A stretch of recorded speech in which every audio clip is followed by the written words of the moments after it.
me si Sali Qekun, që kem lidhe familjare, pastaj të tjerë. Kam taku dhe dhe mjashorën, kam pas në djerin të takoj atje.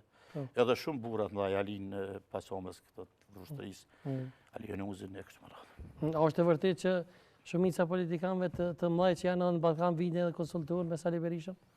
Shumë procese të ndjeshme në Kosovë kalojnë përmes një lideri që bota perëndimore apo vendimarrëse e ka identifikuar në botën shqiptare, e ai ishte doktor Sali Berisha. Ju keni vrejtë se asgjë s'ka mund të kaloj pa kaluar për atë.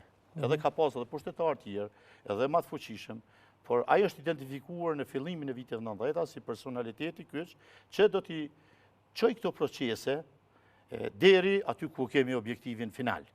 Dhe besoj dëshmia e fundit është vizita e presidentit George Bush Junior në Tiranë dhe koha që i dha për të shpalljet pavarësisë Kosovës. Dhe përmes doktor Berishës e dha sinjalin se kur mund vendosim që të shpallet pavarësia në Kosovë.